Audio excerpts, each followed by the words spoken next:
porque todas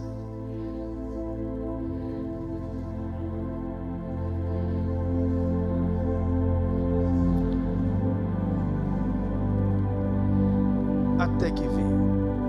Enquanto ele não vem, enquanto o arrebatamento não acontece, porque nós cremos que Jesus vai arrebatar a sua igreja, nós cremos que nós não passaremos pela grande tribulação, nós cremos que seremos arrebatados antes do governo do anticristo se estabelecer na terra. Então, enquanto ele não vem, enquanto isso não acontece, nós temos que fazer isso: comer e beber, comer o pão, símbolo, beber o cálice, símbolo, até que ele venha. Então, até que ele venha sugere que ele está vindo. Até que ele venha está dizendo que ele vai vir. E aí eu quero que a igreja preste bastante atenção e analise e percebe. Meu irmão, você já se percebeu, já se notou que nós podemos ser, não tem como afirmar, mas nós podemos estar sendo a igreja do arrebatamento. É lógico que para o Senhor um dia como 1000 anos como um dia. Desde a época da igreja primitiva, o apóstolo Paulo sempre esteve ali. Aqueles irmãos esperavam. Paulo disse assim: ó meus irmãos, nós os que ficarmos vivos. Olha como que Paulo, a leitura que Paulo fazia, vamos colocar aí, seguramente menos de 100 anos que Jesus tinha sido assunto aos céus.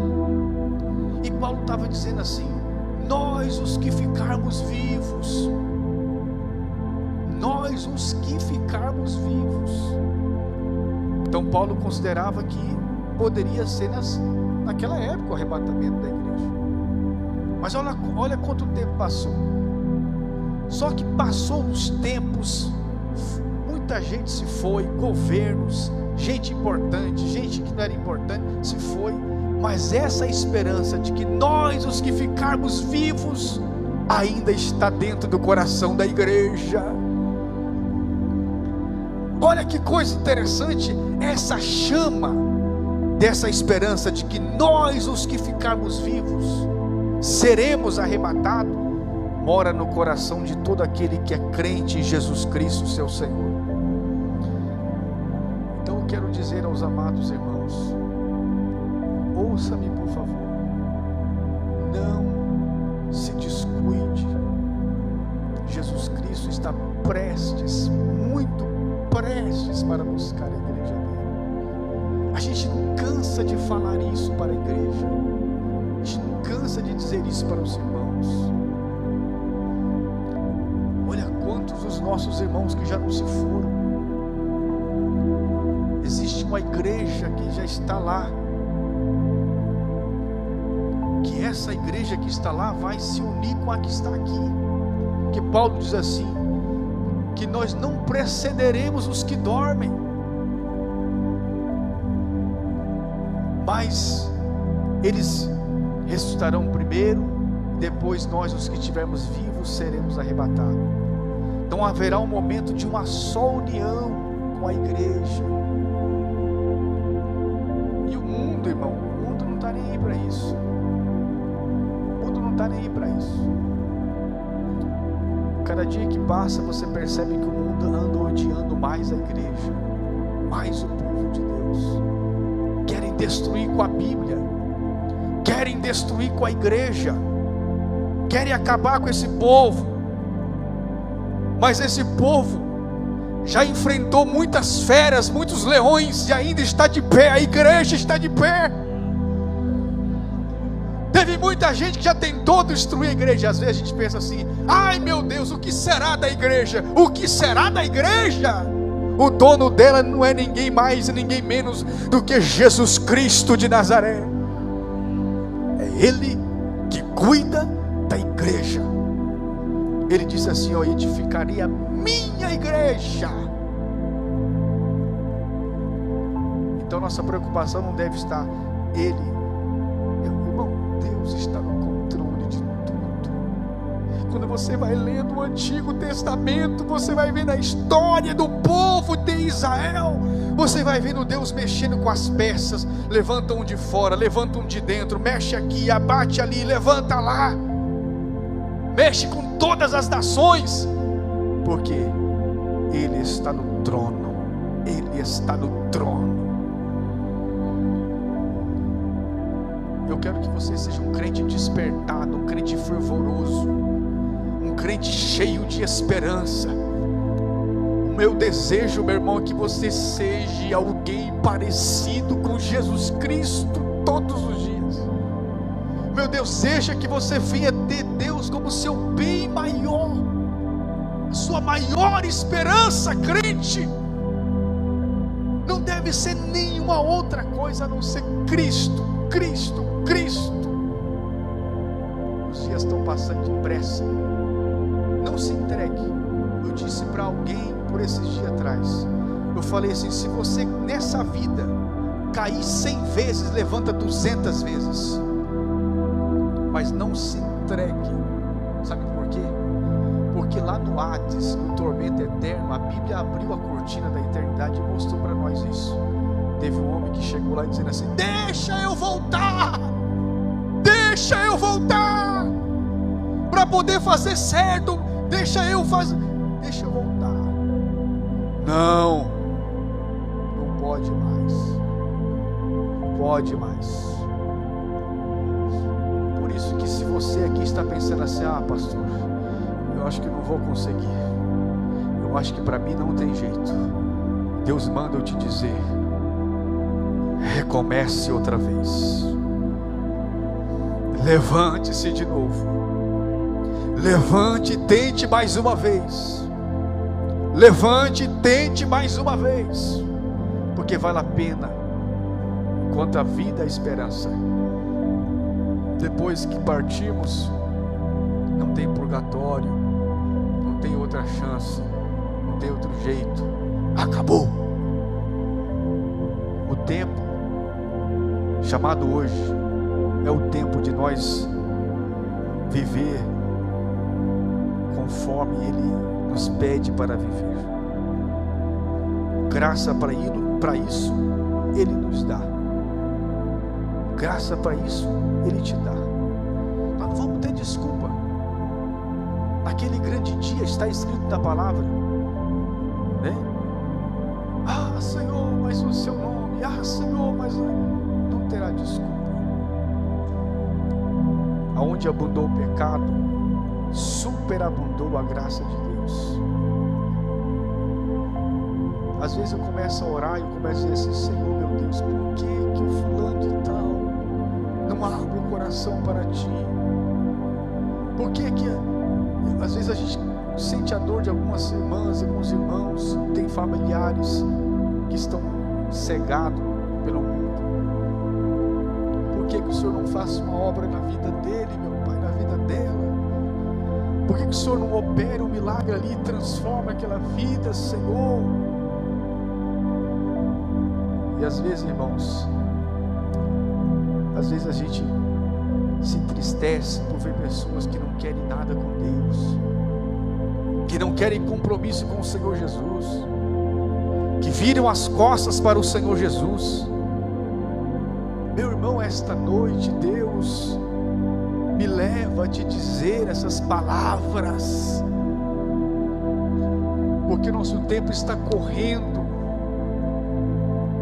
Olha quanta bênção que Deus nos cercou, nos abençoou. Não é exagero nós fazemos essas colocações aqui, não.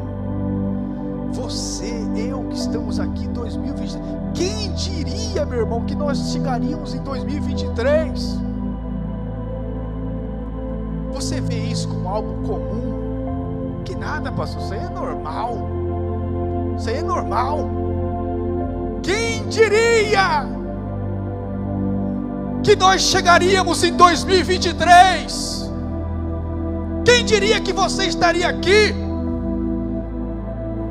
Se Deus abrisse as cortinas da eternidade para você ver 5 minutinhos do que acontece do que aconteceu em torno da sua vida, se você soubesse o tanto de demônios que já quis te ceifar a sua vida, se você soubesse o quanto o inferno quis te tragar para ele quanto antes, você levantaria sua mão e diria: obrigado, Jesus,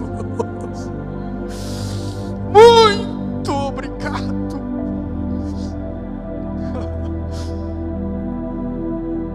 Quantas vezes nós olhamos e falamos: Senhor, por que eu ainda estou aqui? Então você está aqui porque Deus tem um propósito. Não ignore isso, por favor. Não ignore isso. Abandone o pecado. Rompa com o pecado. É como eu estava dizendo.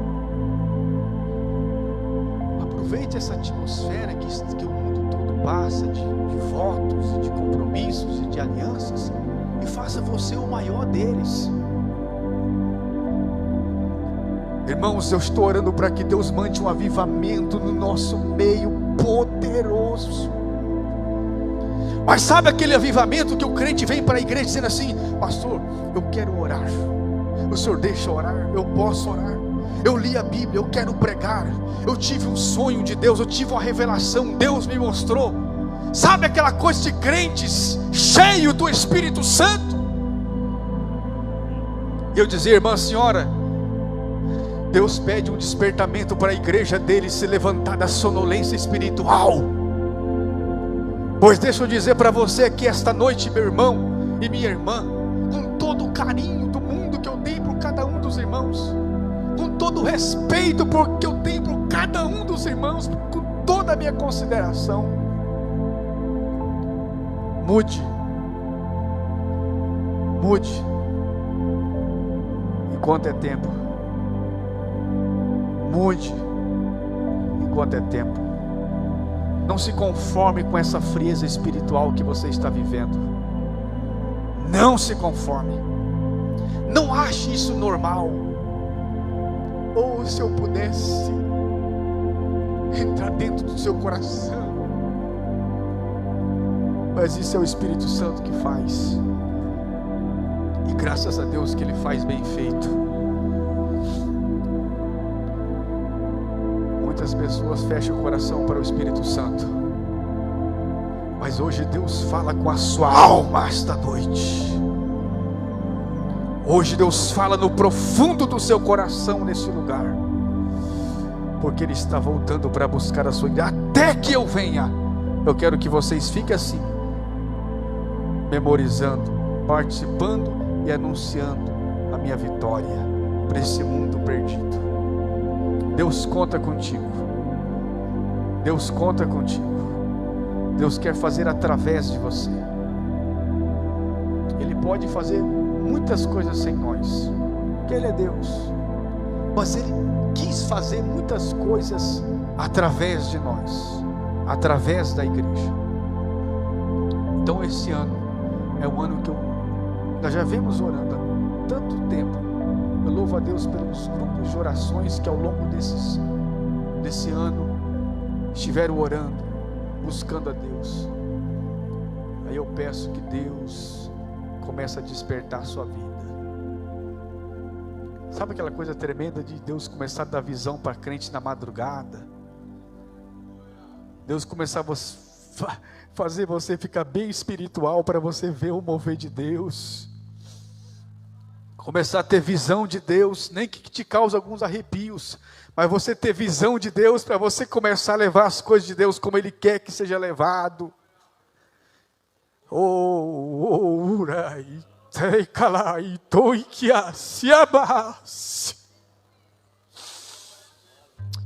glórias. Oh, glórias a Deus.